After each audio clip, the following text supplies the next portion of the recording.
नमो नमः बच्चों। आज मैं आपको बिना सूत्र याद किए संधि पहचानने की बेहद आसान ट्रिक्स बताऊंगी।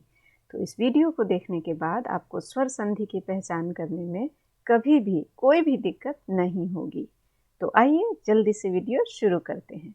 तो जैसे कि आपको पता ही होगा कि संधि 3 प्रकार की होती है, स्वर संधि, व्यंजन संधि और विसर्ग संधि। तो आज हम लोग सबसे पहले स्वर संधि के बारे में जानेंगे।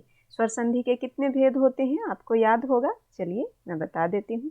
पहला भेद है दीर्घ संधि, दूसरा है गुण संधि, तीसरा भेद है वृद्धि संधि, चौथा यण संधि, पांचवा आयादी संधि और छठा है पूर्व रूप संधि। तो इस 6 प्रकार के संधि के लिए अलग अलग सूत्र हैं, सबकी अलग अलग परिभाषा है, अलग अलग फॉर्मूले हैं। तो इतने सारे याद करने के बजाय अगर सिंपल ट्रिक्स सीख लिए जाएं कि कौन सी संधि है तो कितना आनंद आने वाला है ना। तो इसी ट्रिक्स के बारे में आज इस वीडियो में आप जानेंगे। तो चलिए आगे बढ़ते हैं। सबसे पहले हम लोग देखेंगे दीर्घ संधि के बारे में। दीर्घ संधि का मतलब है कि जिसमें दीर्घ मात्रा का प्रयोग हुआ हो। दीर्घ माने बड़ा, दीर्घ लघु का उल्टा है, लघु माने छोटा, दीर्घ माने बड़ा। तो दीर्घ संधि का मतलब जिसमें बड़ी मात्रा का प्रयोग हुआ हो। अब बड़ी मात्रा मतलब क्या, जैसे अ की बड़ी मात्रा क्या है, आ, और ई की ई, और ऊ की ऊ। तो जहाँ कहीं भी आपको इन 3 मात्राओं का प्रयोग दिखे, इन 3 दीर्घ मात्राओं का प्रयोग दिखे, तो आप समझ जाइए वहाँ पर दीर्घ संधि है। और दीर्घ संधि स्वर संधि का भेद है, वो तो आपको पता ही है। जैसे उदाहरण दिखते हैं, विद्यालयः। विद्यालयः का हम संधि विच्छेद कैसे करेंगे, विद्या जोड़ आलयः। तो विद्या और आलयः आपको मालूम है, इसको पूर्व पद कहते हैं और इसको उत्तर पद कहते हैं। बीच में जो निशान है जोड़ कहते हैं, धन कहते हैं, युक्त कहते हैं, प्लस कहते हैं। तो आपको जो समझ में आए कहिए। यहाँ पर आप देखिए आ और आ इसकी संधि हुई है ना। तो जैसे यहाँ पर मैंने लिखकर बता दिया है, आ जोड़ आ बराबर आ। इस प्रकार से आप सूत्र निकालने भी सीख लें। इसी में अ जोड़ आ बराबर आ होता है और आ जोड़ अ हो तब भी आ होता है। तो इस प्रकार जहाँ पर संधि हो रही है वहाँ अगर आपको दिखे कि बड़ी मात्रा है तो इसका मतलब संधि कहाँ हो रही है, यहाँ पर हो रही है। तो यहाँ बड़ी मात्रा दिखे तो ये डेफिनेटली दीर्घ संधि है। आइए आपको दूसरा उदाहरण दिखाती हूँ। अब देखिए कविंद्रः शब्द है। कविंद्रः में संधि विच्छेद कैसे करेंगे हम, कवि जोड़ इंद्रः। तो कवि में भी पूर्व पद में छोटी मात्रा है ई की और उत्तर पद में भी छोटी मात्रा है। तो ई जोड़ ई बराबर क्या हुआ, ई हुआ। संधि कहाँ हो रही है, यहाँ पर। मात्रा कौन सी दिख रही है, बड़ी। तो क्या होगा, दीर्घ संधि होगी। तीसरा उदाहरण देखिए, भानुदयः। अब बिना विस्तार किए आप समझ जाएंगे कि यह भी दीर्घ संधि का उदाहरण है। क्यों, क्योंकि भानु जोड़ उदयः, यहाँ भी ऊ, यहाँ भी ऊ, दोनों मिलकर क्या बना, ऊ बना। तो इस प्रकार से दीर्घ संधि की पहचान करना अब हो गया बेहद आसान। आइए आगे बढ़ते हैं, देखते हैं अब दूसरा गुण संधि। गुण संधि की पहचान करना और भी आसान है। इसमें आपको एक मात्रा के शब्द दिखेंगे ए और ओ।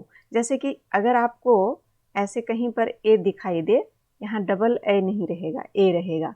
और ओ के लिए क्या रहेगा, जैसे पहले आ और ओ ऐसे लिखते हैं हम लोग, ओ। तो इस प्रकार से आपको दिखाई दे ए और ओ तो वो समझ जाइए वो गुण संधि है। उदाहरण में जैसे है देवेंद्रः, बना कैसे यहाँ पर, देव जोड़ इंद्रः।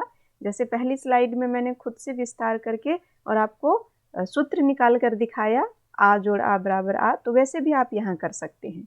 देव जोड़ इंद्रः, तो क्या हो गया, अ जोड़ ई बराबर ए। संधि कहाँ हो रही है, यहाँ पर देवेंद्र में, वे पर संधि हो रही है। नियम क्या कह रहा है कि एक मात्रा दिखनी चाहिए, एक ही मात्रा दिख रही है, देवेंद्रः गुण संधि है। यहाँ भी देखिए महेशः पे संधि होगी, महा जोड़ ईशः होता है, आ जोड़ ई, लेकिन होगा महेशः, एक ही मात्रा है। अब ओ का उदाहरण अगर हम लोग देखें तो चंद्रोदयः में बनता कैसे है, चंद्र जोड़ उदयः, अ और उ मिलता है और बनता क्या है, ओ। तो जहाँ संधि हुई दो पदों की वहाँ पर क्या बन रहा है, चंद्रोदय, ओ दिख रहा है। तो यहाँ ए दिख रहा है दोनों में, इसमें ओ दिख रहा है। नियम तो यही कहता है कि जहाँ एक मात्रा के ऐसे दिखेंगे वो गुण संधि होंगे। तो ये ट्रिक्स हैं, बाकी फॉर्मूले के हिसाब से तो आप समझे ही हैं, आपको पढ़ाया ही है और आगे की वीडियोज़ में भी मैं बताऊंगी ही। तो आइए तीसरा भेद भी जान लेते हैं, वृद्धि संधि। इसको समझने में थोड़ी दिक्कत आती है, लेकिन अब ट्रिक्स के जरिए आपको बिल्कुल दिक्कत नहीं आएगी। यहाँ भी आपको दो मात्राएं दिखेंगी। कौन सी दो मात्राएं दिखेंगी? ऐ और औ। इसका छोटा रूप आपने पीछे देखा था ना, ए और ओ, उसी का यहाँ बड़ा दिखेगा, ऐ और औ। अब देखिए उदाहरण क्या है, सदा जोड़ ए व, आ जोड़ ए होता है, लेकिन उसकी वृद्धि होकर ऐ हो जाता है। देखिए वृद्धि नाम से ही समझ में आ जाता है। वृद्धि मतलब बढ़ना, वृद्धि मतलब प्रोग्रेस, वृद्धि मतलब बढ़ जाना, बढ़कर बनना। तो आ और ए है, बन गया ए से अय बन गया। उसी प्रकार यहाँ महेश्वरियम, यहाँ भी अय है। और औ का उदाहरण इसको समझिए, यहाँ पर मैंने संधि विच्छेद करके समझा दिया है। देखिए तव जोड़ ओदनम है, तो यहाँ ओ है, छोटा रूप है, और इधर अ है। तो अ और ओ जब दोनों मिल गया तो क्या बन गया? औ बन गया। संधि जहाँ पर हुई वहाँ कौन सी मात्रा है? औ। संधि जहाँ पर है वहाँ कौन सी मात्रा है? ऐ। यहाँ पर कौन सी मात्रा है? ऐ। तो इस प्रकार से वृद्धि संधि की पहचान करना भी बहुत आसान है। चौथा रूप देखिए, यण संधि। यहाँ पर हलंत होगा, आप लोग भी लगा लीजिएगा। इसमें भी एक चीज याद रखना है कि य, र, व ये तीन अक्षर हैं, इसके पहले आधा वर्ण का अगर प्रयोग हुआ हो तो वह डेफिनेटली क्या होगा? यण संधि होगा। तो जैसे यहाँ क्या है? स्वागत है। यहाँ क्या है? इत्यादि है।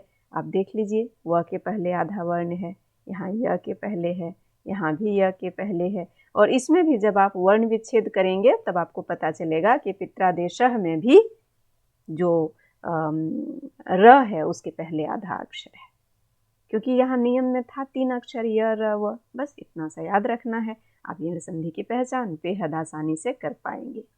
अयादि संधि में, अयादि में क्या होता है कि जो हमें दिखता है संधि विच्छेद में और संधि में, उससे अलग ये बना हुआ दिखता है। जैसे यहाँ भवनम का अगर आप संधि विच्छेद देखेंगे तो होता है भो जोड़ अनम, और बनता क्या है? भवनम। इसमें क्या है मुख्य, आपको क्या ध्यान रखना है कि ए, ऐ, ओ, औ ये चारों मात्रा बिल्कुल नहीं दिखेगी आपको, और ज़्यादातर जो है तीन अक्षरों का शब्द होता है।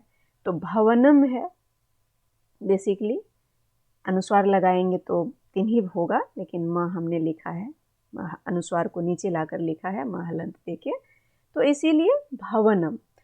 इसी प्रकार नयनम, हिंदी में इसी भवन, नयन, पावक ऐसे बन जाएंगे, तो तीन अक्षरों का ही रहेगा। सो भवनम, भो जोड़ अनम, ने जोड़ यनम। इसी प्रकार पौ जोड़ अकह। यहाँ पर अयादि नाम क्यों है? क्योंकि ये कुछ मिलकर अय, आओ ऐसे बन जाते हैं, इसलिए इसको अयादि संधि बोलते हैं। जैसे पौ जोड़ अकह, तो औ और अ मिलके आओ बन गया, पावकह। तो इस प्रकार से संधि की पहचान करना भी बहुत आसान है। आप ध्यान से जब अक्षरों को देखेंगे तो आपको अब समझ में आने लग जाएगा। छठा भेद है पूर्व रूप संधि। पूर्व रूप जैसे आप देखेंगे कई शब्दों में आपको इस प्रकार का एस टाइप का कुछ सिंबल दिखाई देता है संस्कृत के अक्षरों में, तो वहाँ पर लगता है आपको कि ये एस क्या है। बेसिकली इसका नाम अवग्रह होता है, इसको अवग्रह कहते हैं। अवग्रह का एक नियम है कि अगर ए और ओ के बाद अ का प्रयोग हुआ हो, ध्यान दीजिए, ए और ओ के बाद अगर अ का प्रयोग हुआ हो तो अ का क्या होता है? पूर्व रूप हो जाता है। पूर्व रूप होना एक आदेश होना होता है, तो पूर्व रूप हो जाता है और वो अवग्रह हो जाता है। तो इसीलिए यहाँ पर आप देखिए क्या है, को जोड़ अपी, तो नियम यही है ना, ओ के बाद अ, तो ओ के बाद अगर आ रहा है तो अ जो है उसका पूर्व रूप हो गया और क्या बन गया? वो अवग्रह बन गया, रूप चेंज हो गया। यहाँ अ का पूर्व रूप हो गया और वो अवग्रह बन गया। इसी प्रकार नियम क्या है? ए के बाद अ, ग्राम्य जोड़ अपी, तो ए के बाद अ आया है, इसलिए इसका भी पूर्व रूप होकर अवग्रह बनेगा, इसीलिए यहाँ क्या बन गया? ग्राम्यपी बन गया। तो अवग्रह इसका भी आदेश हुआ और इस तरह से कोपी और ग्राम्यपी शब्द बन गया। तो अवग्रह पूर्व रूप संधि पहचानना तो बेहद आसान है, इसमें तो कोई ट्रिक्स की ज़रूरत ही नहीं है, अपने आप में ये अलग है, लेकिन फिर भी आपको जस्ट याद दिला दिया। बाकी पांचों संधि को भी आपने पहचानने अच्छे से सीख लिया होगा।